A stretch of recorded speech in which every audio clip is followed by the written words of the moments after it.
Bueno, pudiéramos comenzar por decir que el movimiento deportivo cubano le debe muchas cosas a nuestro abuelo, padre, al dirigente, al compañero José Ramón Fernández Álvarez.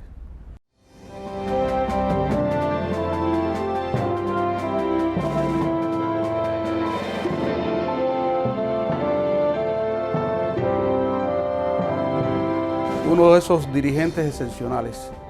En primer lugar, por el sentido del deber y su conciencia ética, incansable trabajador, formador de generaciones de cubanos.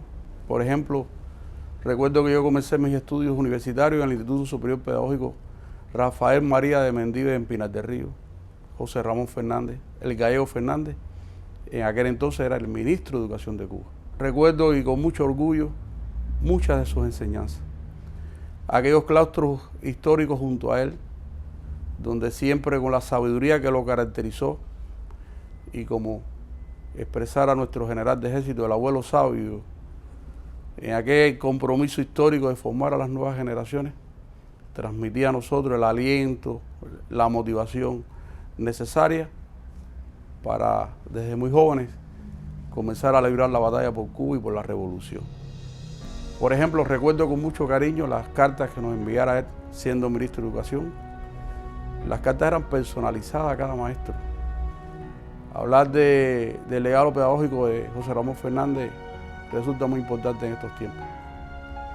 Y él decía, por ejemplo, para tener una buena escuela, lo primero que hay que tener es un buen director.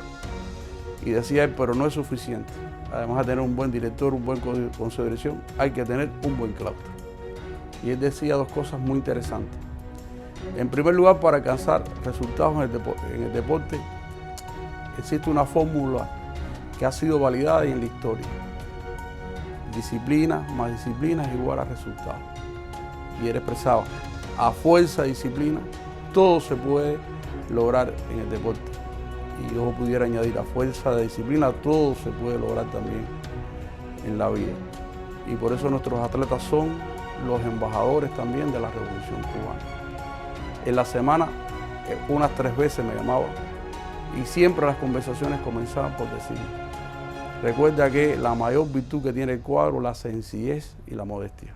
Esta última etapa de trabajo de él, usted sabe que el rol que asumió fue de asesor del presidente, pero siguió siendo, hasta los últimos días de su vida, el primero en llegar y el último en retirarse.